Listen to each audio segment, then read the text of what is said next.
ಎಲ್ಲರೂ ಒಂದೊಳ್ಳೆ ರೈಸ್ ಬಾತ್ ತಿನ್ನಬೇಕು ಅಂತ ಆಸೆ ಪಡ್ತಾ ಇರ್ತೀವಿ. ಸೊ ಅದೇ ರೀತಿಯಾಗಿ ಹೋಟೆಲ್ ಸ್ಟೈಲ್ನಲ್ಲಿ ಭಟ್ರೆಲ್ಲ ಮಾಡೋ ಥರ ಸೂಪರ್ ಆಗಿರೋ ಅಂಥ ರೈಸ್ ಬಾತ್ ರೆಸಿಪಿ ಇಷ್ಟು ಈಸಿನಾ ಅಂತ ಅಂದ್ಕೊಳ್ಬೋದು. ತುಂಬ ಅಂದರೆ ತುಂಬ ಈಸಿ, ರುಚಿಯಾಗಿ ಟೇಸ್ಟಿಯಾಗಿ ಕ್ವಿಕ್ಕಾಗಿ ಮಾಡುವಂಥ ರೈಸ್ ಬಾತ್ ರೆಸಿಪಿ ಸ್ನೇಹಿತರೆ. ಸೀಸನ್ ವೈಸ್ ಅಂತ ಕೂಡ ಹೇಳ್ಬೋದು. ಇವಾಗೆಲ್ಲ ಮೆಂತ್ಯ ಸೊಪ್ಪಿನ ಸೀಸನ್ ಇದೆ, ಸೊ ಈಸಿಯಾಗಿ ಮಾಡ್ಬೋದು. ಬನ್ನಿ ಹೇಗೆ ಮಾಡೋದು ಅಂತ ನೋಡ್ಕೊಂಡು ಬರೋಣ. ಇಲ್ಲಿ ಸುಮಾರು ಒಂದು 3-4 ಸ್ಪೂನಷ್ಟು ಹಸಿ ಕಾಯಿ ತುರಿನ ತೊಗೊಂಡಿದ್ದೀನಿ. ಒಂದು ರೌಂಡ್ ಮಿಕ್ಸಿ ಮಾಡ್ಕೊಂಡಿದ್ದೀನಿ. ಅದಕ್ಕೆ ಹಸಿಮೆಣಸಿನ್ಕಾಯಿನ ಆ್ಯಡ್ ಮಾಡ್ತಾಯಿದ್ದೀನಿ. ನಿಮ್ಮ ಮನೆಯಲ್ಲಿ ಖಾರ ಹೇಗೆ ತಿಂತೀರಾ ಅದ್ರ ಮೇಲೆ ನೀವು ಹಸಿಮೆಣಸಿನ್ಕಾಯನ್ನು ಆ್ಯಡ್ ಮಾಡ್ಕೊಳ್ಬೋದು. 1 ಇಡಿ ಪುದೀನ, 1 ಇಡಿ ಕೊತ್ತಂಬರಿ ಸೊಪ್ಪು, ಸ್ವಲ್ಪ ಜಾಸ್ತಿನೇ ಹಾಕಿದ್ರೆ ಟೇಸ್ಟು ತುಂಬ ಚೆನ್ನಾಗಿರುತ್ತೆ ಕೊತ್ತಂಬರಿ ಸೊಪ್ಪನ್ನೆಲ್ಲ. 1 ಸ್ಪೂನು ಸೋಂಪು. ನಾನೀಗ ಮಾಡ್ತಾ ಇರೋವಂಥ ಕ್ವಾಂಟಿಟಿ ಸುಮಾರು 8 ಜನ ತಿನ್ನುವಷ್ಟು ಕ್ವಾಂಟಿಟಿ ಮಾಡ್ತಾಯಿದ್ದೀನಿ. 2 ಇಂಚಷ್ಟು ಚಕ್ಕೆ. ಸ್ವಲ್ಪ ಸ್ಪೈಸಸನ್ನು ಕಡಿಮೆನೇ ಹಾಕ್ತಾಯಿದ್ದೀನಿ, ನಮ್ಮ ಮನೆಯಲ್ಲಿ ಜಾಸ್ತಿ ತಿನ್ನಲ್ಲ, ಅದಕ್ಕೋಸ್ಕರ ನೀವು ಹೆಚ್ಚು ಕಡಿಮೆ ಮಾಡ್ಕೊಳ್ಬೋದು. 2 ಏಲಕ್ಕಿ, 1 ಸ್ಟಾರ್ ಹೂವು, ಒಂದು 4-5 ಲವಂಗ ಚಿಕ್ಕ ಸೈಜಿಂದು, 1 ಸ್ಪೂನಷ್ಟು ಶುಂಠಿ ಬೆಳ್ಳುಳ್ಳಿ ಪೇಸ್ಟ್, 1/4 ಟೀ ಸ್ಪೂನ್ ಅರಿಶಿನ, ಇಷ್ಟನ್ನು 1 ಸ್ಪೂನಷ್ಟು ಜೀರಿಗೆ, ಇಷ್ಟನ್ನು ಸ್ವಲ್ಪ ನೀರನ್ನು ಆ್ಯಡ್ ಮಾಡಿಕೊಂಡು ಪೇಸ್ಟ್ ಮಾಡ್ಕೊಂಡು ಬರೋಣ. ನೋಡಿ ಈ ರೀತಿಯಾಗಿ ಸ್ವಲ್ಪ ನೀರನ್ನು ಜಾಸ್ತಿ ಆ್ಯಡ್ ಮಾಡೋದು ಬೇಡ, ಸ್ವಲ್ಪ ಹಾಕ್ಕೊಳ್ಳೋಣ ಸಾಕು. ಕುಕ್ಕರ್ ತೊಗೊಂಡಿದ್ದೀನಿ. ಕುಕ್ಕರ್ಗೆ ಸುಮಾರು ಒಂದು 7-8 ಸ್ಪೂನು, ದೊಡ್ಡ ಸ್ಪೂನಲ್ಲಿ ಅಷ್ಟು ನಾನು ಎಣ್ಣೆ ಹಾಕ್ಕೊಂಡಿದ್ದೀನಿ. ಎಣ್ಣೆ ಜೊತೆನೇ ಪಲಾವ್ ಎಲೆ, ಕಲ್ಲುವ್ವು ಮತ್ತು ಅನಾನಸ್ ಹೂವು ಅಂತ ಹೇಳ್ತೀವಲ್ವ, ಅದನ್ನು ಕೂಡ ಹಾಕ್ಕೊಂಡು 1 ನಿಮಿಷ ಬಿಟ್ಟು ಇದಕ್ಕೆ ಮೀಡಿಯಮ್ ಸೈಜಿಂದು ಒಂದು 3 ಈರುಳ್ಳಿಯನ್ನು ಈ ಥರ ಸ್ಲೈಸ್ ಆಗಿ ಕಟ್ ಮಾಡಿಕೊಂಡು ಸ್ವಲ್ಪ ಒಂದು ಅರ್ಧ ಭಾಗ ಫ್ರೈ ಮಾಡ್ಕೊಳ್ಳೋಣ. ಬೇಗನೆ ಫ್ರೈ ಆಗಿಬಿಡುತ್ತೆ.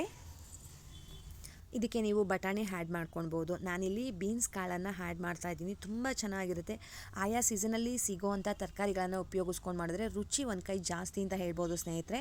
ಅದೇ ರೀತಿಯಾಗಿ 1 ಬೌಲಷ್ಟು ನಾನು ಬೀನ್ಸ್ ಕಾಳು ಹಾಕ್ಕೊಂಡಿದ್ದೆ. ಮೀಡಿಯಮ್ ಸೈಜಿಂದು 3 ಹುಳಿ ಟೊಮ್ಯಾಟೋನ ಆ್ಯಡ್ ಮಾಡ್ಕೊಂಡಿದ್ದೀನಿ. ಸೊ ಈ 3ಅನ್ನು ಕೂಡ ಚೆನ್ನಾಗಿ ಫ್ರೈ ಮಾಡ್ಕೊಳ್ಳೋಣ. ಒಂದು ಅರ್ಧ ಭಾಗ ಫ್ರೈ ಆದರೂ ಸಾಕು. ಆಮೇಲೆ ಮಸಾಲೆನಲ್ಲೂ ಫ್ರೈ ಆಗುತ್ತೆ ಮತ್ತು ನಾವು ಅದನ್ನು ಪ್ರೆಷರ್ ಕಟ್ಸೋದ್ರಿಂದ ಅದರಲ್ಲೂ ಕೂಡ ಬೇಯುತ್ತೆ. ಒಂದು 2 ನಿಮಿಷ ಫ್ರೈ ಆದಮೇಲೆ ರುಚಿಗೆ ಉಪ್ಪನ್ನು ಆ್ಯಡ್ ಮಾಡಿಕೊಂಡು ಇನ್ನು ಸ್ವಲ್ಪ ಫ್ರೈ ಮಾಡ್ಕೊಳ್ಳೋಣ. ಬೇಗನೆ ಆಗೋಗ್ಬಿಡುತ್ತೆ ಸ್ನೇಹಿತರೆ, ಒಂದು ಹಾಫ್ ಆನ್ ಅವರ್ ಕೂಡ ನಮಗೆ ಬೇಕಾಗೋದಿಲ್ಲ. ಇವಾಗ ನಾನಿಲ್ಲಿ ಒಂದು ದೊಡ್ಡ ಕಟ್ಟೋಷ್ಟು ನಾನು ಮೆಂತ್ಯ ಸೊಪ್ಪನ್ನು ಕಡ್ಡಿ ಇಲ್ದಲೇ ಇರೋ ರೀತಿಯಾಗಿ ಬಿಡಿಸಿ ಚೆನ್ನಾಗಿ ತೊಳ್ಕೊಂಡು ಹಾಕ್ತಾಯಿದ್ದೀನಿ. ನಾನು ಇದನ್ನೇನು ಕಟ್ ಮಾಡಿಲ್ಲ ಸ್ನೇಹಿತರೆ, ಜಸ್ಟ್ ಬಿಡಿಸಿರೋದಷ್ಟೇ. ಆದಷ್ಟು ಕಡ್ಡಿ ಬರ್ದಲೇ ಇರೋ ಥರ ಬರೀ ಸೊಪ್ಪನ್ನೇ ಬಿಡಿಸ್ಕೊಳ್ಳಿ, ತುಂಬ ಚೆನ್ನಾಗಿರುತ್ತೆ. ಮತ್ತು ಅಚ್ಚಿ ಹಾಕೋದ್ರಿಂದ ಕಹಿ ಬರುತ್ತೆ ಅಂತಾರೆ, ಅದು ಎಷ್ಟು ನಿಜ ಅಂತ ನನಗೆ ಗೊತ್ತಿಲ್ಲ. ಬಟ್ ನಾನೇನು ಈ ಥರ ಮೆಂತ್ಯ ಬಾತಿಗೆ ಕೆಲವೊಂದು ಸಲ ಅಚ್ಚಿ ಹಾಕ್ತೀನಿ, ಕೆಲವೊಂದು ಸಲ ಈ ರೀತಿಯಾಗಿಯೇ ಹಾಕ್ತೀನಿ. ಈ ರೀತಿ ಹಾಕಿದ್ರೂ ಕೂಡ ಸೇಮ್ ಟೇಸ್ಟೇ ಬರುತ್ತೆ. ಅದು ಬೇಗನೆ ಎಣ್ಣೆಯಲ್ಲಿ ಫ್ರೈ ಆಗಿಬಿಡುತ್ತೆ ಸ್ನೇಹಿತರೆ. ಆ ಒಂದು ಹಬೆಗೇ ಆ ಒಂದು ಸ್ಟೀಮ್ ಬರ್ತಾ ಇರುತ್ತಲ್ಲ ನೋಡಿ, ಈ ಥರ ಹಿಂಗೆ ಹಬೆ ಬರ್ತಾ ಇರುತ್ತಲ್ಲ, ಇದಕ್ಕೇ ಫ್ರೈ ಆಗೋಗ್ಬಿಡುತ್ತೆ. ಅದೇ ರೀತಿಯಾಗಿ ನಾನು ರುಬ್ಬಿಟ್ಕೊಂಡಿರೋ ಅಂಥ ಮಸಾಲೆನೂ ಕೂಡ ಆ್ಯಡ್ ಮಾಡ್ತಾಯಿದ್ದೀನಿ. ತುಂಬ ಚೆನ್ನಾಗಿರುತ್ತೆ. ಈ ಥರ ಮಸಾಲೆನ ಪ್ರಿಪೇರ್ ಮಾಡಿಕೊಂಡು ಒಂದು ಸಲ ನೀವು ರೈಸ್ ಬಾತು ಅಥವಾ 1 ಪಾಟ್ ರೈಸ್ ಬಾತ್ ಅಂತ ಹೇಳ್ತೀವಲ್ವ, ಆ ರೀತಿಯಾಗಿ ಬೇಕಾದರೂ ಮಾಡ್ಬೋದು. ತುಂಬ ಚೆನ್ನಾಗಿರುತ್ತೆ. ನೀವು ಇವನ್ ಪಲಾವ್ಗೂ ಕೂಡ ಸೇಮ್ ಮಸಾಲೆ ಹಾಕ್ಕೊಂಡು ಮಾಡಿದ್ರು ಟೇಸ್ಟು ತುಂಬ ಚೆನ್ನಾಗಿರುತ್ತೆ.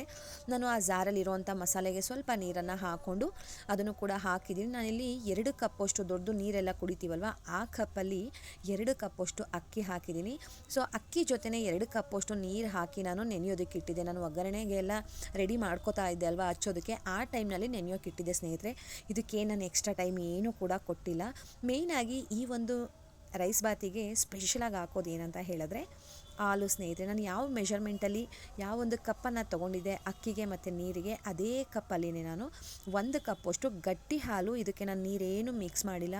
ನೀವು ಫ್ರಿಡ್ಜಿಂದ ತೆಗೆದು ಡೈರೆಕ್ಟಾಗಿ ಬೇಕಾದರೂ ಹಾಕ್ಬೋದು, ಕಾಯಿಸಿರೋ ಹಾಲು ಬೇಕಾದರೂ ಹಾಕ್ಬೋದು, ಅದರಲ್ಲಿ ಏನೂ ಡಿಫ್ರೆನ್ಸ್ ಆಗೋದಿಲ್ಲ. ಸೊ ಇಲ್ಲಿ ನಾನು ನೀರು ಎಷ್ಟು ಬೇಕಷ್ಟು ಆ್ಯಡ್ ಮಾಡ್ಕೋತಾ ಇದ್ದೀನಿ. 2 ಕಪ್ ಅಕ್ಕಿಗೆ ನಾನು ಸುಮಾರು ಒಂದು 5 ಕಪ್ಪಷ್ಟು ನಾನು ಹಾಕೋದು. ಸೊ ಇಲ್ಲಿ 1 ಕಪ್ ಆಲ್ರೆಡಿ ನಾನು ಹಾಲು ಹಾಕಿರೋದ್ರಿಂದ 4 ಕಪ್ಪು ನೀರು ಬೇಕಾಗುತ್ತೆ. ನಾನು ಅಕ್ಕಿ ನೆನೆಸ್ಬೇಕಾದ್ರೂ ಕೂಡ ನಾನು ನೀರನ್ನು ಆ್ಯಡ್ ಮಾಡ್ಕೊಂಡಿದ್ದೀನಿ ಎಷ್ಟು ಬೇಕಾಗತ್ತೆ ಅಂತ. ಸೊ ನೋಡಿಕೊಂಡು ನಿಮ್ಮ ಮನೆಯಲ್ಲಿ ಅಕ್ಕಿ ಯಾವ ರೀತಿ ಇದೆ, ಹಳೆ ಅಕ್ಕಿನ ಹೊಸ ಅಕ್ಕಿನ, ಅದ್ರ ಮೇಲೆ ನೀವು ನೀರನ್ನು ಆ್ಯಡ್ ಮಾಡ್ಕೊಳ್ಬೋದು. ಇಲ್ಲಿ 1 ಕುದಿ ಬಂದ ತಕ್ಷಣ ನಾವು ಲಿಡ್ಡನ್ನು ಕ್ಲೋಸ್ ಮಾಡಿ ಜಸ್ಟ್ 1 ಅಥವಾ 2 ವಿಷಲ್ ಹೊಡೆಸ್ಕೊಂಡ್ರೆ ಸಾಕು ಸ್ನೇಹಿತರೆ. 2 ವಿಷಲ್ ಹೊಡೆಸ್ಕೊಂಡ್ರೆ ಬೇಗ ಪ್ರೆಷರ್ ಬಿಡುತ್ತೆ ಅಂತ ಅಷ್ಟೇ. ನೋಡಿ ಕುದಿಯೋದಕ್ಕೆ ಶುರುವಾಗಿದೆ. ಈಗ ಲಿಡ್ಡನ್ನು ಕ್ಲೋಸ್ ಮಾಡಿ ವಿಷಲ್ ಹೊಡೆಸ್ಕೊತಾ ಇದ್ದೀನಿ. 2 ಅಥವಾ 1 ವಿಷಲ್ ಹೊಡೆಸ್ಕೊಂಡ್ರೆ ಸಾಕಾಗತ್ತೆ. ಈಗ ಪ್ರೆಷರ್ ಬಿಟ್ಟಿದೆ. ತುಂಬ ರುಚಿಯಾಗಿತ್ತು, ತುಂಬ ಚೆನ್ನಾಗಿ ಆಗಿತ್ತು ಸ್ನೇಹಿತರೆ. ಇದನ್ನು ಮಾಡಬೇಕಾದ್ರೆ ಯಾವಾಗಲೂ ಅಗಲ ಇರೋ ಅಂಥ ಕುಕ್ಕರನ್ನು ತೊಗೊಬೇಕು. ರೈಸ್ ಬಾತು ಎಲ್ಲ ಮಾಡಬೇಕಾದ್ರೆ ಅಗಲ ಇರೋ ಅಂಥದ್ದು, ನಾವು ಪ್ಯಾನ್ ಅಂತ ಹೇಳ್ತೀವಲ್ವ, ಆ ರೀತಿ ಅಂಥದ್ರಲ್ಲಿ ನಾವು ರೈಸ್ ಬಾತ್ ಮಾಡಿದ್ರೆ ತುಂಬ ಚೆನ್ನಾಗಾಗತ್ತೆ, ಮೆಡ್ಡೆ ಥರ ಆಗೋದಿಲ್ಲ. ಇದನ್ನು ಲಿಡ್ ಓಪನ್ ಮಾಡಿದ್ಮೇಲೆ ಮಿಕ್ಸ್ ಮಾಡೋಕ್ಕೂ ಮುಂಚೆ 2-3 ಸ್ಪೂನಷ್ಟು ತುಪ್ಪ ಹಾಕಿ ಮಿಕ್ಸ್ ಮಾಡಿ ತಿಂತಾ ಇದ್ದರೆ ಆಹಾ ಏನು ಚೆನ್ನಾಗಿರುತ್ತೆ ಅಂತ ಹೇಳ್ತೀರಾ, ಅಷ್ಟು ರುಚಿಯಾಗಿರುತ್ತೆ. ನಾವು ಮನೆಯಲ್ಲಿ ಮಾಡೋ ಅಂಥ ರೆಸಿಪಿ ಯಾವ ಹೋಟೆಲಲ್ಲೂ ಕೂಡ ಸಿಗೋದಿಲ್ಲ ಸ್ನೇಹಿತರೆ. ತುಂಬ ಉಡಿಯಾಗಿಯೂ ಕೂಡ ಇತ್ತು, ಮಿತವಾಗಿಯೂ ಇತ್ತು, ತುಂಬ ಟೇಸ್ಟಿಯಾಗಿತ್ತು ಈ ಒಂದು ರೈಸ್ ಬಾತ್ ಸ್ನೇಹಿತರೆ. ಈ ರೀತಿಯಾಗಿ ಒಂದು ಸಲ ಮಾಡಿಕೊಂಡು ತಿಂದು ಹೇಗಿತ್ತು ಅಂತ ನನಗೆ ಕಮೆಂಟ್ ಮಾಡಿ, ಟೇಸ್ಟ್ ಹೇಗೆ ಬಂದಿತ್ತು ಅಂತ ಕಮೆಂಟ್ ಮಾಡೋದನ್ನು ಮಾತ್ರ ಮಿಸ್ ಮಾಡಬೇಡಿ ಸ್ನೇಹಿತರೆ. ನಿಮ್ಮೆಲ್ಲರಿಗೂ ಕೂಡ ಈ ಒಂದು ರೈಸ್ ಬಾತ್ ಇಷ್ಟ ಆಗತ್ತೆ ಅಂತ ಅಂದ್ಕೊಂಡಿದ್ದೀನಿ. ನೀವು ಇದಕ್ಕೆ ಬರೀ ತರಕಾರಿ ಹಾಕಿನೂ ಕೂಡ ಮಾಡ್ಬೋದು ಸ್ನೇಹಿತರೆ, ಬರೀ ಮೆಂತ್ಯ ಸೊಪ್ಪು ಅಂತ ಏನೂ ಇಲ್ಲ, ಬರೀ ಪಾಲಕ್ ಹಾಕಿನೂ ಮಾಡ್ಬೋದು. ಹೋಗಿ ಬರಲಾ? ಬಾಯ್ ಸ್ನೇಹಿತರೆ. ಹಾಯ್ ಮೈ ಬ್ಯೂಟಿಫುಲ್ ವ್ಯೂವರ್ಸ್, ಹೇಗಿದ್ದೀರಾ? ಎಲ್ಲರೂ ಚೆನ್ನಾಗಿದ್ದೀರಲ್ವಾ? Welcome back to my YouTube channel. ಯಾರೆಲ್ಲ ನನ್ನ ಚಾನಲನ್ನು ಸಬ್ಸ್ಕ್ರೈಬ್ ಮಾಡ್ಕೊಂಡಿಲ್ಲ, ಸಬ್ಸ್ಕ್ರೈಬ್ ಮಾಡಿಕೊಂಡು ವಿಡಿಯೋನ ಪೂರ್ತಿಯಾಗಿ ನೋಡಿ, ಎಲ್ಲೂ ಕೂಡ ಸ್ಕಿಪ್ ಮಾಡಬೇಡಿ. ಲೈಕ್ ಮಾಡಿ, ಶೇರ್ ಮಾಡಿ, ಕಮೆಂಟ್ ಮಾಡೋದನ್ನು ಕೂಡ ಮರಿಬೇಡಿ. ಅದೇ ರೀತಿಯಾಗಿ ಸೂಪರ್ ಡೂಪರ್ ಆಗಿರುವಂಥ ರೆಸಿಪಿಯನ್ನು ಟ್ರೈ ಮಾಡೋದನ್ನು ಕೂಡ ಮರಿಬೇಡಿ ಸ್ನೇಹಿತರೆ. ಡಾಬಾ ಸ್ಟೈಲಲ್ಲಿ ಸಿಗೋ ಥರ ಸೂಪರಾಗಿರುವಂಥ ರೈಸ್ ಬಾತ್ ರೆಸಿಪಿ ನೀವು ಇದನ್ನು ತಿಂದೇ ಇರೋಲ್ಲ ಅಂತ ಅಂದ್ಕೊತೀನಿ. ಈ ರೀತಿಯಾಗಿ ಒಂದ್ಸಲ ಟ್ರೈ ಮಾಡಿ, ಟೇಸ್ಟು ಮತ್ತೆ ಮತ್ತೆ ಮಾಡಬೇಕು ಅಂತ ಅನ್ನಿಸ್ತಾ ಇರುತ್ತೆ. ಬನ್ನಿ, ನಾನು ಇಲ್ಲೊಂದು ಕುಕ್ಕರ್ ತೊಗೊಂಡಿದ್ದೀನಿ. ಕುಕ್ಕರ್ಗೆ ಸುಮಾರು 7-8 ಸ್ಪೂನಷ್ಟು ಎಣ್ಣೆ ಹಾಕ್ತಾಯಿದ್ದೀನಿ. ನಾನು ಮಾಡ್ತಾ ಇರೋವಂಥ ಕ್ವಾಂಟಿಟಿ 5-6 ಜನ ಸಫಿಷಿಯೆಂಟಾಗಿ ತಿನ್ಬೋದು, ಅಷ್ಟನ್ನು ಹಾಕ್ತಾಯಿದ್ದೀನಿ. ನಾನು ಇಲ್ಲೊಂದು ಪಲಾವ್ ಎಲೆ, ನೀವು ಮನೆಯಲ್ಲಿ ಯಾವುದೆಲ್ಲ ಮಸಾಲ ಐಟಮ್ಸ್ಗಳನ್ನು ಹಾಕ್ತೀರಾ ಅಲ್ವಾ, ಸ್ಪೈಸಸ್ಸನ್ನೆಲ್ಲ, ಅದನ್ನೆಲ್ಲದನ್ನು ಕೂಡ ನೀವು ಹಾಕ್ಕೊಳ್ಬೋದು ಸ್ನೇಹಿತರೆ. ನಾನಿಲ್ಲಿ ಚಕ್ಕೆ, ಲವಂಗ, ಸ್ಟಾರ್ ಹೂವು, ಕಲ್ಲು ಹೂವು, ಪಲಾವ್ ಎಲೆ, ಇದನ್ನೆಲ್ಲ ಸೋಂಪು, ಇದನ್ನೆಲ್ಲ ಹಾಕೋತಾ ಇದ್ದೀನಿ. ಇದೆಲ್ಲ ಹಾಕೊಳ್ಳೋದ್ರಿಂದ ಒಂದು ಬಿರಿಯಾನಿ ಫ್ಲೇವರ್ ಬರುತ್ತೆ ನಮಗೆ. ಬಿರಿಯಾನಿ ಅಂತ ಹೇಳಿದ್ರು ಕೂಡ ತಪ್ಪಾಗೋದಿಲ್ಲ, ಅಷ್ಟು ರುಚಿಯಾಗಿ ಟೇಸ್ಟಿಯಾಗಿ ಈಸಿಯಾಗಿ ಮಾಡೋ ಅಂಥ ರೆಸಿಪಿ ಇದು. ನಾವು ಎಣ್ಣೆ ಜೊತೆನೇ ಈ ಸ್ಪೈಸಸನ್ನು ಹಾಕೋದ್ರಿಂದ ಸೊ ನಿಧಾನಕ್ಕೆ ಬಿಸಿ ಆಗ್ತಾ ಅದು ಫ್ರಾಗ್ರೆನ್ಸನ್ನು ತುಂಬ ಚೆನ್ನಾಗಿ ಬಿಡುತ್ತೆ ಸ್ನೇಹಿತರೆ. ತುಂಬ ಚೆನ್ನಾಗಿ ಆ ಫ್ಲೇವರ್ ಬರುತ್ತೆ. ನಾವು ಎಣ್ಣೆ ಬಿಸಿ ಆದಮೇಲೆ ಹಾಕಿದ್ರೆ ಏನಾಗ್ಬಿಡುತ್ತೆ ಅಂತ ಹೇಳಿದ್ರೆ ಅದೆಲ್ಲ ಸ್ವಲ್ಪ ಸೀದಂಗೆ ಅನ್ನಿಸ್ಬಿಡುತ್ತೆ ಅಷ್ಟೇ. ನಾನಿಲ್ಲಿ ಒಂದು ಇಡೀ ಅಂತ ಹೇಳ್ತೀವಲ್ವ, ಅಷ್ಟು ಪುದೀನನ ಫೈನ್ ಚಾಪ್ ಮಾಡಿ ಹಾಕ್ಕೊಂಡಿದ್ದೀನಿ. ಅಷ್ಟೇ ಅಳತೆನಲ್ಲಿ ಕೊತ್ತಂಬರಿ ಸೊಪ್ಪನ್ನು ಕೂಡ ಹಾಕ್ಕೊಂಡಿದ್ದೀನಿ. ಇವೆರಡನ್ನೂ ಕೂಡ ಒಗ್ಗರಣೆಯಲ್ಲಿ ಫ್ರೈ ಮಾಡ್ಕೊಳ್ಳೋಣ.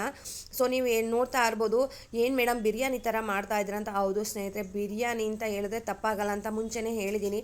ಅಷ್ಟು ರುಚಿಯಾಗಿರುತ್ತೆ ರೀ, ತುಂಬ ಚೆನ್ನಾಗಿರುತ್ತೆ. ಒಂದು ಸಲ ನೀವು ಇದನ್ನು ಟೇಸ್ಟ್ ಮಾಡಿ, ಈ ರೀತಿಯಾಗಿ ಮಾಡಿ.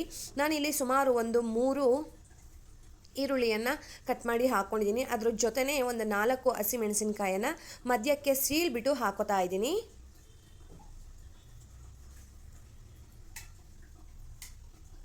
ಅದು ಸ್ವಲ್ಪ ಎಣ್ಣೆಯಲ್ಲಿ ಚೆನ್ನಾಗಿ ಫ್ರೈ ಆಗಬೇಕು ಈರುಳ್ಳಿ. ನೀವು ನೋಡ್ತಾ ಇರ್ಬೋದು, ನಾವೆಷ್ಟು ಈರುಳ್ಳಿಯನ್ನು ಎಣ್ಣೆಯಲ್ಲಿ ಫ್ರೈ ಮಾಡ್ತೀವಿ, ಟೇಸ್ಟ್ ಅಷ್ಟು ಚೆನ್ನಾಗಿ ಬರುತ್ತೆ. ತುಂಬ ಅಂದರೆ ತುಂಬ ಚೆನ್ನಾಗಿ ಬರುತ್ತೆ ಟೇಸ್ಟು.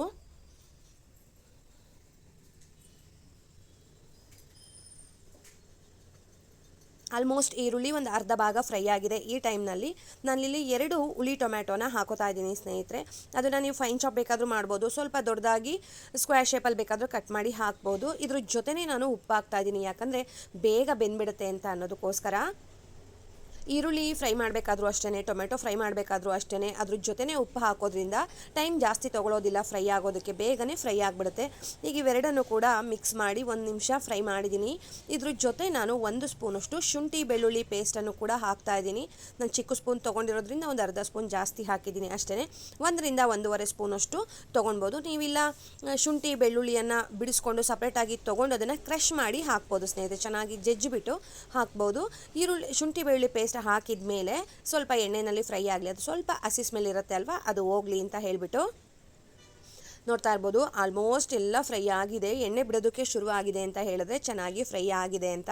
ನಾನಿಲ್ಲಿ ಬೀನ್ಸ್ ಕಾಳು ಅಂತ ಬರುತ್ತೆ ಅಲ್ವಾ, ಅದನ್ನು 1 ಬೌಲಷ್ಟು ತೊಗೊಂಡಿದ್ದೀನಿ. ಅದೇ ಬೌಲ್ ಅಳತೆನಲ್ಲಿ ಎಳೆದಾಗಿರೋ ಅಂಥ ಅವರೆಕಾಳು, ಎಳೆ ಅವರೆಕಾಳನ್ನು ತೊಗೊಂಡಿದ್ದೀನಿ. ಇವೆರಡು ಕಾಂಬಿನೇಷನ್ ಏನು ರುಚಿ ಇರುತ್ತೆ ಅಂತ ಹೇಳ್ತೀರಾ, ತುಂಬ ಅಂದರೆ ತುಂಬ ರುಚಿಯಾಗಿ ಇರುತ್ತೆ ಸ್ನೇಹಿತರೆ. ಮಿಸ್ ಮಾಡದೆ ನೀವು ಈ ರೆಸಿಪಿಯನ್ನು ಟ್ರೈ ಮಾಡಲೇಬೇಕು.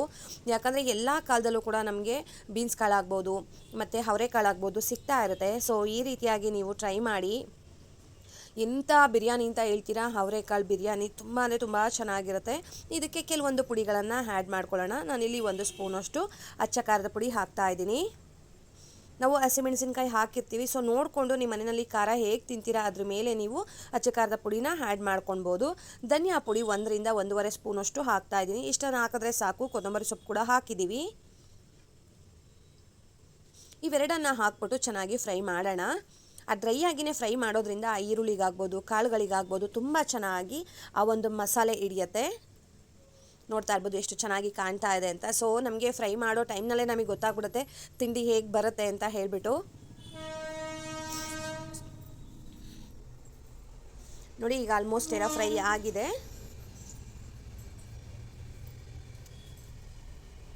ಇದಕ್ಕೆ ಸ್ಪೆಷಲ್ ಏನಪ್ಪ ಅಂತ ಹೇಳಿದ್ರೆ ನಾನಿಲ್ಲಿ ಸುಮಾರು ಒಂದು ಅರ್ಧ ಬೌಲಷ್ಟು ನಾನಿಲ್ಲಿ ಮೊಸರನ್ನು ಆ್ಯಡ್ ಮಾಡ್ತಾಯಿದ್ದೀನಿ. ನಾನು ಹೇಳಿದ್ನಲ್ಲ ಸ್ನೇಹಿತರೆ ಬಿರಿಯಾನಿ ಅಂತ ಹೇಳಿಬಿಟ್ಟು. ಸೊ ಅವರೆಕಾಳು ಬಿರಿಯಾನಿಗೆ ಮೊಸರು ಹಾಕೋದ್ರಿಂದ, ನೀವು ಯಾವುದೇ ಬಿರಿಯಾನಿ ಮಾಡಿದ್ರೂ ಕೂಡ ಮೊಸರು ಹಾಕೋದ್ರಿಂದ ಒಂದು ಜಾಸ್ತಿ ರುಚಿ ಅಂತ ಹೇಳ್ಬೋದು. ಎಕ್ಸ್ಟ್ರಾ ಫ್ಲೇವರ್ ಬರುತ್ತೆ, ಎಕ್ಸ್ಟ್ರಾ ಟೇಸ್ಟ್ ಬರುತ್ತೆ ಇದು ಹಾಕೋದ್ರಿಂದ. ಇದಕ್ಕೆ ನಾವು ಅಕ್ಕಿ ಎಷ್ಟು ತೊಗೊಂಡಿರ್ತೀವಿ ಅದು 1:2 ರೇಷಿಯೋನಲ್ಲಿ ನಾವು ನೀರನ್ನು ಆ್ಯಡ್ ಮಾಡಬೇಕಾಗುತ್ತೆ. ಈಗ ಎಕ್ಸಾಂಪಲ್ ನಾವೇನಾದರೂ 1 ಕಪ್ ಅಕ್ಕಿ ತೊಗೊಂಡಿದ್ದೀನಿ ಅಂತ ಹೇಳಿದ್ರೆ 2 ಕಪ್ಪಷ್ಟು ನೀರನ್ನು ಆ್ಯಡ್ ಮಾಡಬೇಕಾಗತ್ತೆ. ನಿಮ್ಮ ಮನೆಯಲ್ಲಿ ನೀವು ಎಷ್ಟು ಅಕ್ಕಿ ತೊಗೋತೀರಾ ಅದ್ರ ಮೇಲೆ ನೀವು ನೀರನ್ನು ಆ್ಯಡ್ ಮಾಡಿ. ನೀರು ಕುದಿಯೋದಕ್ಕೆ ಶುರುವಾಗಿದೆ. ನಾನಿಲ್ಲಿ ಅಕ್ಕಿನ ನೆನೆಯೋದಕ್ಕೆ ಇಟ್ಟಿದ್ದೆ ಸ್ನೇಹಿತರೆ. ಸೊ ಅದು ನಾನು ನೀರನ್ನು ಕೌಂಟ್ ಮಾಡ್ಕೊಂಡಿದ್ದೀನಿ ಎಷ್ಟು ಗ್ಲಾಸು ಅಂತ ಹೇಳ್ಬಿಟ್ಟು. ಸೊ ಅಕ್ಕಿ ನೆನೆಬೇಕಾದ್ರೆ ಅದ್ರ ಜೊತೆ ಕೂಡ ನೀರನ್ನು ನಾನು ಸೇರಿಸಿ ಹಾಕಿದ್ದೆ. ಸೊ ಅವೆರಡನ್ನು ನಾನು ಅಕ್ಕಿನ ನೀರಿಂದ ಸಪ್ರೇಟ್ ಮಾಡಿಲ್ಲ, ಅದ್ರ ಜೊತೆನೇ ರೈಸ್ ಬಾತಿಗೆ ಆ್ಯಡ್ ಮಾಡಿದ್ದೀನಿ. ನಾನಿಲ್ಲಿ ಸುಮಾರು 1.5 ಕಪ್ಪಷ್ಟು ಅಕ್ಕಿ ತೊಗೊಂಡಿರೋದ್ರಿಂದ ನಾನು 3 ಕಪ್ಪಷ್ಟು ನಾನು ನೀರನ್ನು ಆ್ಯಡ್ ಮಾಡಿದ್ದೀನಿ. 1:2 ಅಂತ ಹೇಳಿದೆ ಅಲ್ವಾ, ಅದ್ರ ಡಬ್ಬಲನ್ನು ಹಾಕಬೇಕು. ಇದು ಒಂದು ಕುದಿ ಬರೋದಕ್ಕೆ ಶುರುವಾಗಿದೆ. ಈ ಟೈಮ್ನಲ್ಲಿ ಉಪ್ಪನ್ನು ಒಂದು ಸಲ ಚೆಕ್ ಮಾಡ್ಕೊಳ್ಳಿ. ಸೊ ಕರೆಕ್ಟ್ ಇದೆ ಅಂತಂದರೆ ಪ್ರಾಬ್ಲಮ್ ಏನು ಇರೋದಿಲ್ಲ, ಕಡಿಮೆ ಇದೆ ಅಂದರೆ ನೀವು ಆ್ಯಡ್ ಮಾಡ್ಕೊಳ್ಳಿ. ಒಂದು ವಿಷಲನ್ನು ಇದಕ್ಕೆ ಓಡಿಸ್ಕೊಳ್ಳೋಣ. ಅದು ತಣ್ಣಗಾದಮೇಲೆ ನೀವು ನೋಡ್ತಾ ಇರೋವಂಥದ್ದು ಸ್ನೇಹಿತರೆ. ಇದು ತುಂಬ ಅಂದರೆ ತುಂಬ ಬೇಗ ಆಗುತ್ತೆ, ತುಂಬ ರುಚಿಯಾಗಿ ಇರುತ್ತೆ. ಹಸಿ ಕಾಳಂದರೆ ಕೇಳಬೇಕಾ, ನೋಡ್ತಾ ಇರ್ಬೋದು ನೋಡಿ ಎಷ್ಟು ಚೆನ್ನಾಗಿ ಆಗಿದೆ ಅಂತ. ನೀವು ಯಾವುದೇ ಬಾತ್ ರೆಸಿಪಿ ಮಾಡಬೇಕಾದ್ರೂ ಕೂಡ ಅಷ್ಟೇ ಸ್ನೇಹಿತರೆ, ಅಕ್ಕಿನ ನೆನೆಸಿ ಹಾಕೋದ್ರಿಂದ ತುಂಬ ಚೆನ್ನಾಗಿ ಆಗುತ್ತೆ. ನಾನಿಲ್ಲಿ ಸುಮಾರು ಒಂದು 2 ಸ್ಪೂನಷ್ಟು ತುಪ್ಪನ ಹಾಕ್ತಾಯಿದ್ದೀನಿ. ತುಪ್ಪ ಅಂದ್ರಂತೂ ಹೇಳೋದಕ್ಕೆ ಆಗಲ್ಲ ಸ್ನೇಹಿತರೆ, ಅಷ್ಟು ರುಚಿ ಅಂತ ಹೇಳ್ಬೋದು. ತುಪ್ಪ ಹಾಕ್ಬಿಟ್ಟು ಒಂದು ರೌಂಡ್ ಚೆನ್ನಾಗಿ ಮಿಕ್ಸ್ ಮಾಡೋಣ. ಒಂದು ರೌಂಡ್ ಬಿಸಿ ಇರುತ್ತೆ ಅನ್ನನ, ಸ್ವಲ್ಪ ಫಾಸ್ಟಾಗಿ ಬೀಟ್ ಮಾಡೋ ಥರ ಮಿಕ್ಸ್ ಮಾಡೋದು ಬೇಡ, ಲೈಟಾಗಿ ಮಿಕ್ಸ್ ಮಾಡಬೇಕು. ನೋಡ್ತಾ ಇರ್ಬೋದು ತುಂಬ ಚೆನ್ನಾಗಿ ಹೊಂದ್ಕೊಂಡು ತುಂಬ ರುಚಿಯಾಗಿ ಆಗಿತ್ತು ಅವರೆಕಾಳು ಬಿರಿಯಾನಿ. ನೋಡಿ ಈಗ ಆಲ್ಮೋಸ್ಟ್ ಎಲ್ಲ ಮಿಕ್ಸ್ ಆಯಿತು. ಈಗ ತಿನ್ನೋದಕ್ಕೂ ಕೂಡ ರೆಡಿ ಆಗಿದೆ ಅವರೆಕಾಳು ಬಿರಿಯಾನಿ. ಬನ್ನಿ ಇದಕ್ಕೆ ಸರ್ವ್ ಮಾಡೋಣ. ನೀವು ಇದಕ್ಕೆ ಮೊಸರು ಬಜ್ಜಿ ಬೇಕಾದರೂ ಮಾಡ್ಬೋದು. ನಮ್ಮ ಮನೆಯಲ್ಲಿ ಈ ಥರ ಬಾತ್ ಮಾಡಿದ್ರೆ ಮೊಸರು ಬಜ್ಜಿ ಇಷ್ಟಪಡೋದಿಲ್ಲ. ಸೊ ಬಿಸಿ ಬಿಸಿಯಾಗಿ ತಿನ್ನೋದಕ್ಕೆ ತುಂಬ ಇಷ್ಟಪಟ್ಟು ತಿಂತಾರೆ. ನಮ್ಮ ಮನೆಯಲ್ಲಿ ಈ ರೀತಿಯಾಗಿ ಬಿರಿಯಾನಿ ಮಾಡಿಕೊಡೋದ್ರಿಂದ ಅವರು ಆಚೆ ತಿನ್ನೋದೇ ತುಂಬ ಕಡಿಮೆ. ಸೊ ನಾವೇ ಇಷ್ಟು ರುಚಿಯಾಗಿ ಮಾಡಿಕೊಡೋದ್ರಿಂದ ಅವರು ನಮಗೂ ಒಂದು ಸಮಾಧಾನ ಇರುತ್ತೆ, ಹೊಟ್ಟೆ ತುಂಬ ತಿಂದ್ರಪ್ಪ ಚೆನ್ನಾಗಿತ್ತು ಅಂತ ಹೇಳಿದ್ರು ಅಂತ. ಸೊ ಅದೇ ರೀತಿ ತಿಂದವರು ಕೂಡ ಅಷ್ಟೇ ಚೆನ್ನಾಗಿತ್ತು ಅಂತ ಹೇಳಿ ಮಾಡಿದವ್ರಿಗೆ ಇನ್ನೂ ಖುಷಿ ಆಗುತ್ತೆ. ನೋಡ್ತಾ ಇರ್ಬೋದು ಎಷ್ಟು ಚೆನ್ನಾಗಾಗಿದೆ ಅಂತ. ತುಂಬ ಚೆನ್ನಾಗಿ ಬಂದಿತ್ತು. ಹೋಗ್ಬರ್ಲಾ? ಬಾಯ್ ಸ್ನೇಹಿತರೆ, ನಮಸ್ತೆ. ಹಾಯ್ ಮೈ ಬ್ಯೂಟಿಫುಲ್ ವ್ಯೂವರ್ಸ್, ಹೇಗಿದ್ದೀರಾ? ಎಲ್ಲರೂ ಚೆನ್ನಾಗಿದ್ದೀರಲ್ವಾ? Welcome back to my YouTube channel. Daily ಏನು ತಿಂಡಿ ಮಾಡೋದು ಅಂತ ತುಂಬ ಯೋಚನೆ ಮಾಡ್ತಾ ಇರ್ತೀವಿ. ಈ ಟೈಮ್ನಲ್ಲಂತೂ ತುಂಬಾ ಹಸಿ ಕಾಳುಗಳು ಸಿಗ್ತಾ ಇರುತ್ತೆ. ಸೊ ಅದನ್ನು ಹಾಕಿ ಸೂಪರಾಗಿರೋ ಅಂಥ ರೈಸ್ ಬಾತುರಿ ಏನು ರುಚಿ ಅಂತ ಹೇಳ್ತೀರಾ? ಅಬ್ಬಬ್ಬಾ, ಈ ರೀತಿಯಾಗಿ ಒಂದು ಸಲ ಮಾಡಿ. ಮಾಡೋದು ಕೂಡ ತುಂಬ ಅಂದರೆ ತುಂಬಾ ಈಸಿ. ಹೋಟೆಲ್ ಸ್ಟೈಲ್ನಲ್ಲಿ ರೈಸ್ ಬಾತ್ ಅಂದರೆ ಯಾರಿಗೆ ತಾನೇ ಇಷ್ಟ ಆಗೋದಿಲ್ಲ ಸ್ನೇಹಿತರೆ? ಒಂದು ಇಡ್ಲಿ ದೋಸೆ ತಿಂದರೂ ಕೂಡ ರೈಸ್ ತಿಂತೀವಿ ಹೋಟೆಲಲ್ಲಿ, ಯಾಕಂದರೆ ರೈಸ್ ಬಾತ್ ಅಷ್ಟು ರುಚಿಯಾಗಿರುತ್ತೆ ಅಂತ. ಸೊ ಅದೇ ರೀತಿಯಾಗಿ ಮನೆಯಲ್ಲಿ ಯಾಕೆ ಮಾಡಬಾರ್ದು? ಈಸಿಯಾಗಿ ತುಂಬ ಅಂದರೆ ತುಂಬ ಬಿಗಿನರ್ಸ್ ಇದ್ದರೂ ಕೂಡ ಈ ಒಂದು ರೆಸಿಪಿಯನ್ನು ಮಾಡ್ಬೋದು. ಕಡಿಮೆ ಇಂಗ್ರೀಡಿಯೆಂಟ್ಸ್ನಲ್ಲಿ ತುಂಬ ರುಚಿಯಾಗಿರೋ ಅಂಥ ಬ್ರೇಕ್ಫಾಸ್ಟ್ ರೆಸಿಪಿ ಅಥವಾ ಲಂಚ್ ಬಾಕ್ಸ್ ರೆಸಿಪಿ, ಸ್ನ್ಯಾಕ್ಸ್ಗೂ ಕೂಡ ಸೂಪರ್ ರೀ, ಅಷ್ಟು ಚೆನ್ನಾಗಿರುತ್ತೆ. ಬಿಡಿ ಬಿಡಿಯಾಗಿ ತುಂಬ ರುಚಿಯಾಗಿರುತ್ತೆ. ಬನ್ನಿ ಏನು ಬೇಕು ಅಂತ ನೋಡ್ಕೊಂಡು ಬರೋಣ. ನಾನಿಲ್ಲೊಂದು ಮಸಾಲಾನ ರುಬ್ಕೋತಾ ಇದ್ದೀನಿ. ಒಂದು ಸ್ವಲ್ಪ ಅರಿಶಿನ ಹಾಕೋತಾ ಇದ್ದೀನಿ, ಗರಂ ಮಸಾಲ 1 ಸ್ಪೂನಷ್ಟು, ಶುಂಠಿ ಬೆಳ್ಳುಳ್ಳಿ ಪೇಸ್ಟು 1-2 ಸ್ಪೂನಷ್ಟು ಕಾಯಿ ತುರಿ, ಧನಿಯಾ ಪುಡಿ, ಪುದೀನ, ಅಚ್ಚಕಾರದ ಪುಡಿ ಮತ್ತು ಕೊತ್ತಂಬರಿ ಸೊಪ್ಪು. ನಿಮ್ಮ ಮನೆಯಲ್ಲಿ ಎಷ್ಟು ಜನಕ್ಕಿರ್ತೀರಾ ಅದ್ರ ಮೇಲೆ ನೀವು ಈ ಮಸಾಲೆನ ಹೆಚ್ಚು ಕಡಿಮೆ ಮಾಡ್ಕೊಳ್ಬೋದು. ನಾನೀಗ ಮಾಡ್ತಾ ಇರೋಂಥ ಕ್ವಾಂಟಿಟಿ ಸುಮಾರು ಒಂದು 6 ಜನ ಸಫಿಷಿಯೆಂಟಾಗಿ ತಿನ್ಬೋದು. ಅಷ್ಟು ಕ್ವಾಂಟಿಟಿಯನ್ನು ನಾನು ಮಾಡ್ತಾಯಿದ್ದೀನಿ. ಇದನ್ನೆಲ್ಲ ಫೈನ್ ಪೇಸ್ಟ್ ಮಾಡ್ಕೊಳ್ಳೋಣ. ಸ್ವಲ್ಪ ಬೇಕಾದರೆ ನೀವು ನೀರನ್ನು ಆ್ಯಡ್ ಮಾಡ್ಕೊಳ್ಬೋದು. ನಾನು ಇಲ್ಲೊಂದು ಕುಕ್ಕರ್ ತೊಗೊಂಡಿದ್ದೀನಿ. ಕುಕ್ಕರ್ಗೆ ಸುಮಾರು ಒಂದು 8ರಿಂದ 10 ಸ್ಪೂನಷ್ಟು ಎಣ್ಣೆ ಹಾಕೋತಾ ಇದ್ದೀನಿ. ರೈಸ್ ಬಾತ್ ಅಂದರೆ ಸ್ವಲ್ಪ ಎಣ್ಣೆ ಇರಲೇಬೇಕು, ಹಾಗಂತ ಜಾಸ್ತಿ ಬೇಡ. ಇದಕ್ಕೆಲ್ಲ ಸ್ಪೈಸಸನ್ನು ಹಾಕ್ಕೊಳ್ಳೋಣ. ಸೋಂಪು, ಕಲ್ಲುವು, ಪಲಾವ್ ಎಲೆ, ಕಸೂರಿ ಮೇಥಿ ಇಷ್ಟೇ ಸಾಕು ಸ್ನೇಹಿತರೆ. ಯಾಕಂದರೆ ನಾವು ರುಬ್ಬೋದಕ್ಕೆ ಗರಂ ಮಸಾಲ ಹಾಕಿದ್ದೀವಿ. ನಿಮಗೆ ಗರಂ ಮಸಾಲ ಇಷ್ಟ ಆಗಲ್ಲ ಅಂತ ಅನ್ನೋರು ಚಕ್ಕೆ, ಲವಂಗ, ಏಲಕ್ಕಿ ನಾವೆಲ್ಲ ಏನೆಲ್ಲ ಸ್ಪೈಸಸ್ ಇರುತ್ತೆ ಅಲ್ವಾ, ಅದೆಲ್ಲ ಮಸಾಲ ನಿಮ್ಮ ಮನೆಯಲ್ಲಿ ಹೇಗೆ ತಿಂತೀರಾ ಅದ್ರ ಮೇಲೆ ನೀವು ಆ್ಯಡ್ ಮಾಡಿಕೊಂಡು ರುಬ್ಕೋಬೋದು.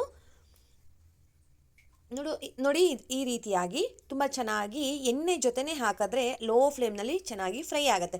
ಇದಕ್ಕೆ ಒಂದು 4ರಿಂದ 5 ಹಸಿಮೆಣಸಿನ್ಕಾಯಿನ ಮಧ್ಯ ಸೀಳ್ಬಿಟ್ಟು ಹಾಕಿದ್ದೀನಿ. ಎಣ್ಣೆಗೆ ಹಾಕಿದ್ರೆ ಸಿಡಿದ್ಬಿಡುತ್ತೆ ಅಂತ. ಸ್ವಲ್ಪ ಕರಿಬೇವಿನ ಸೊಪ್ಪು,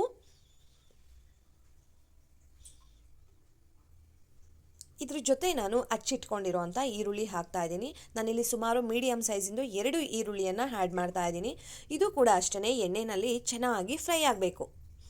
ಎಣ್ಣೆಯಲ್ಲಿ ಈರುಳ್ಳಿ ಎಷ್ಟು ಚೆಂದ ಫ್ರೈ ಆಗುತ್ತೆ, ಸೊ ರೈಸ್ ಬಾತ್ ಕೂಡ ತುಂಬ ರುಚಿಯಾಗಿ ಬರುತ್ತೆ ಸ್ನೇಹಿತರೆ.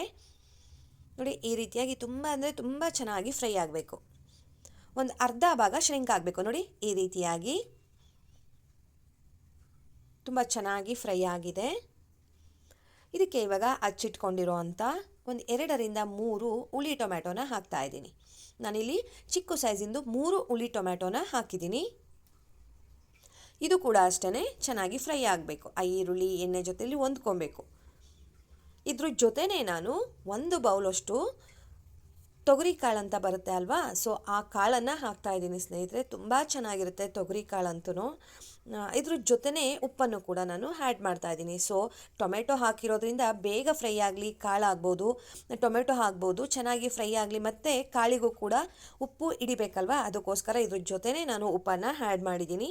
ನೀವು ಬೇಕಂದರೆ ಪುಡಿ ಉಪ್ಪನ್ನು ಕೂಡ ಸೇರಿಸ್ಕೋಬೋದು. ಸೊ ಇವಾಗ ಇವೆರಡನ್ನೂ ಕೂಡ ಚೆನ್ನಾಗಿ ಫ್ರೈ ಮಾಡೋಣ. ನೋಡಿ ಪೂರ್ತಿ ಬೇಯಬೇಕು ಅಂತ ಏನಿಲ್ಲ. ನಾವಿಲ್ಲಿ ವಿಷಲ್ ಒಡಿಸೋದ್ರಿಂದ, ಲಿಡ್ ಕ್ಲೋಸ್ ಮಾಡೋದ್ರಿಂದ ಬೇಗ ಬೆಂದ್ಬಿಡುತ್ತೆ. ಆದರೂ ಎಣ್ಣೆಯಲ್ಲಿ ಸ್ವಲ್ಪ ಫ್ರೈ ಆಗಲಿ, 1-2ರಿಂದ 3 ನಿಮಿಷ ಫ್ರೈ ಆದರೂ ಕೂಡ ಸಾಕಾಗತ್ತೆ. ನೋಡಿ ಈ ರೀತಿಯಾಗಿ. ಇವಾಗ ನಾವು ರುಬ್ಬಿಟ್ಕೊಂಡಿರೋ ಅಂಥ ಮಸಾಲಾನ ಇದಕ್ಕೆ ಆ್ಯಡ್ ಮಾಡ್ಕೊಳ್ಳೋಣ. ನೋಡಿ ಈ ರೀತಿಯಾಗಿ ಫ್ರೈ ಆದರೆ ಸಾಕಾಗತ್ತೆ. ನಾನು ರುಬ್ಬಿಟ್ಕೊಂಡಿದ್ನಲ್ವ ಆ ಮಸಾಲಾನ ಇದಕ್ಕೆ ಆ್ಯಡ್ ಮಾಡ್ತಾ ಇದ್ದೀನಿ.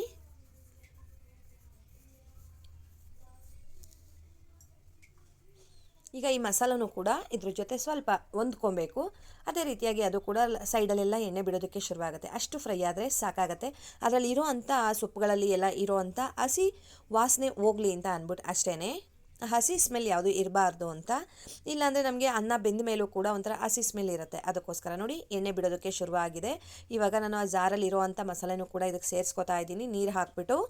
ಇವಾಗ ನೀವು ಇದಕ್ಕೆ ನೀರು ಎಷ್ಟು ಬೇಕಷ್ಟು ಆ್ಯಡ್ ಮಾಡ್ಬೋದು. ನಾನು ಇದನ್ನೆಲ್ಲ ರೆಡಿ ಮಾಡ್ಕೊಳ್ಳೋದಕ್ಕೆ ಶುರು ಮಾಡಿದೆ ಅಲ್ವಾ, ಆ ಟೈಮ್ನಲ್ಲಿ ನಾನು ಅಕ್ಕಿನೂ ಕೂಡ ತೊಳೆದ್ಬಿಟ್ಟು ನೆನೆಯೋದಕ್ಕೆ ಇಟ್ಟಿದ್ದೆ. ಸೊ ನಾನು ಅಕ್ಕಿ ಜೊತೆನೂ ಕೂಡ ನಾನು ನೀರನ್ನು ತೊಳೆದ್ಬಿಟ್ಟು ಇಟ್ಟಿರೋದ್ರಿಂದ ಅಕ್ಕಿ ಜೊತೆನೇ ನಾನು ನೀರನ್ನು ಕೂಡ ಆ್ಯಡ್ ಮಾಡಿಕೊಂಡು ರಿಮೈನಿಂಗ್ ಇರೋ ಅಂಥ ನೀರನ್ನು ಕೂಡ ಆ್ಯಡ್ ಮಾಡ್ಕೊಂಡಿದ್ದೀನಿ. ನಾನಿಲ್ಲಿ ಮಾಡೋ ಅಂಥದ್ದು 1.5 ಕಪ್ಪಷ್ಟು ಅಕ್ಕಿ ತೊಗೊಂಡೆ ಅಂತ ಹೇಳಿದ್ರೆ 3.5 ಕಪ್ಪಷ್ಟು ನೀರು ಹಾಕ್ತೀನಿ. ಯಾಕಂದರೆ ನಮ್ಮ ಮನೆಯಲ್ಲಿ ಸ್ವಲ್ಪ ಹಳೆ ಅಕ್ಕಿ ಇದೆ. ಸೊ ಹಳೆ ಅಕ್ಕಿ ಅಂದರೆ ತುಂಬ ಹುಡಿಯಾಗಿ ಬಂದುಬಿಡುತ್ತೆ. 1:2 ಹಾಕ್ಬಿಟ್ರೆ ಅದಕ್ಕೆ ಒಂದು ಅರ್ಧ ಕಪ್ಪಷ್ಟು ಜಾಸ್ತಿ ನಾನು ನೀರನ್ನು ಆ್ಯಡ್ ಮಾಡಿದ್ದೀನಿ ಸ್ನೇಹಿತರೆ. ನಿಮ್ಮ ಮನೆಯಲ್ಲಿ ಅಕ್ಕಿ ಹೇಗಿರುತ್ತೆ ಅದ್ರ ಮೇಲೆ ನೀವು ಆ್ಯಡ್ ಮಾಡ್ಕೊಳ್ಬೋದು. ನೋಡಿ ಎಲ್ಲ ಮಿಕ್ಸ್ ಮಾಡಿ ಈ ಥರ ಒಂದು ಕುದಿ ಬರೋದಕ್ಕೆ ಶುರುವಾದಾಗ ಒಂದು ರೌಂಡ್ ಮಿಕ್ಸ್ ಮಾಡಿ. ಇನ್ನೊಂದು ಸಲ ಉಪ್ಪನ್ನು ಮತ್ತು ಉಪ್ಪು ಖಾರ ಎರಡನ್ನೂ ನೋಡ್ಬೋದು ನೀವು. ಖಾರ ಇವಾಗ ಆ್ಯಡ್ ಮಾಡೋಕ್ಕಾಗಲ್ಲ, ಸೊ ಉಪ್ಪನ್ನು ನೀವು ಚೆಕ್ ಮಾಡ್ಬೋದು. ಕಡಿಮೆ ಇತ್ತು ಅಂದರೆ ಸೇರಿಸ್ಬಿಟ್ಟು ಲಿಡ್ಡನ್ನು ಕ್ಲೋಸ್ ಮಾಡಿ 1 ವಿಷಲ್ ಒಡಿಸ್ಕೊಂಡ್ರೆ ಸಾಕಾಗತ್ತೆ ಸ್ನೇಹಿತರೆ. ಒಂದೇ ವಿಷಲ್ಗೆ ತುಂಬ ಚೆನ್ನಾಗಿ ಬೆಂದಿರುತ್ತೆ. ಇವಾಗ ತಣ್ಣಗಾಗಿದೆ, 1 ವಿಷಲ್ ಆಗಿ ತಣ್ಣಗಾಗಿದೆ. ಬನ್ನಿ ಹೇಗಾಗಿದೆ ಅಂತ ನೋಡ್ಕೊಂಡು ಬರೋಣ. ವಾವ್, ನೋಡ್ತಾ ಇರ್ಬೋದು ಎಷ್ಟು ಚೆನ್ನಾಗಿ ಆಗಿದೆ ಅಂತ. ನಾವು ಅಕ್ಕಿನ ನೆನೆಸಿರೋದ್ರಿಂದ ಮೃದುವಾಗಿ ಬಿಡಿ ಬಿಡಿಯಾಗಿ ಆಗುತ್ತೆ ಸ್ನೇಹಿತರೆ. ಇದು ಲಿಡ್ ಓಪನ್ ಮಾಡಿದ ಮೇಲೆ ಸುಮಾರು 1-2 ಸ್ಪೂನಷ್ಟು ತುಪ್ಪ ಹಾಕ್ಬಿಟ್ಟು ನಾವು ಮಿಕ್ಸ್ ಮಾಡೋಣ. ನೋಡಿ ಎಷ್ಟು ಚೆನ್ನಾಗಾಗಿತ್ತು ಅಂದರೆ ತುಂಬ ಚೆನ್ನಾಗಾಗಿತ್ತು. ನೀವು ನೋಡಿದ್ರೇ ಹೇಳ್ಬೋದು. ಕೆಲವೊಂದು ನಮಗೆ ಸಾಂಬಾರು ಆಗ್ಬೋದು, ರೈಸ್ ಐಟಮ್ಸ್ ಆಗ್ಬೋದು, ಏನೇ ಆಗಲಿ ನೋಡಿದ ತಕ್ಷಣ ನಮಗೆ ಫೀಲ್ ಆಗುತ್ತೆ ಅದು ಚೆನ್ನಾಗಿದೆ ಇಲ್ಲ ಅಂತ ಹೇಳ್ಬಿಟ್ಟು. ಸೊ ಅದೇ ರೀತಿಯಾಗಿ ಇದು ಕೂಡ ಅಷ್ಟೇ ತುಂಬ ಚೆನ್ನಾಗಿ ಆಗಿತ್ತು. ಚಳಿಗಾಲ ಇರಲಿ ಮಳೆಗಾಲ ಇರಲಿ ಈ ಥರ ರೆಸಿಪಿ ಮಾಡಿ ಸ್ನೇಹಿತರೆ, ಫಿದ್ದ ಆಗೋಗ್ಬಿಡ್ತಾರೆ ನಿಮ್ಮ ಮನೆಯವರೆಲ್ಲ. ಯಾಕಂದರೆ ಅಷ್ಟು ಬಾಯಿಗೆ ಹಿತವಾಗಿ ಇರುತ್ತೆ. ಸೊ ಈ ರೀತಿಯಾಗಿ ಈ ಒಂದು ಹಸಿ ಕಾಳು ಹಾಕಿ ಮಾಡಿರೋ ಅಂಥ ರೈಸ್ ಬಾತನ್ನು ಟ್ರೈ ಮಾಡಿ. ಯಾರೆಲ್ಲ ಟ್ರೈ ಮಾಡ್ತೀರಾ ಮಿಸ್ ಮಾಡದೆ ನನಗೆ ಕಮೆಂಟ್ ಮಾಡಿ. ಅದೇ ರೀತಿಯಾಗಿ ನಿಮ್ಮ ಫ್ಯಾಮಿಲಿ ಮೆಂಬರ್ಸ್ಗಾಗ್ಬೋದು, ನಿಮ್ಮ ಫ್ರೆಂಡ್ ಸರ್ಕಲಿಗಾಗ್ಬೋದು ವಿಡಿಯೋನ ಶೇರ್ ಮಾಡೋದನ್ನು ಮಾತ್ರ ಮರಿಬೇಡಿ ಸ್ನೇಹಿತರೆ. ನಿಮ್ಮ ಸಪೋರ್ಟ್ ನನಗೆ ತುಂಬ ಅಂದರೆ ತುಂಬಾ ಮುಖ್ಯ. ಅದೇ ರೀತಿಯಾಗಿ ಯಾವುದಾದ್ರೂ ರೆಸಿಪೀಸ್ ಬೇಕು ಅಂದರೆ ಕಮೆಂಟ್ ಮಾಡಿ, ಮಿಸ್ ಮಾಡದೆ ನಾನು ನಿಮ್ಮ ಜೊತೆ ಶೇರ್ ಮಾಡ್ತೀನಿ ಆ ಒಂದು ವಿಡಿಯೋನ. ಸೊ ಇವತ್ತಿನ ರೈಸ್ ಬಾತ್ ಜೊತೆ ಇವತ್ತಿನ ವಿಡಿಯೋನ ಎಂಡ್ ಮಾಡ್ತಾ ಇದ್ದೀನಿ. ಹೋಗಿ ಬರಲಾ? ಬಾಯ್ ಸ್ನೇಹಿತರೆ, ನಮಸ್ತೆ.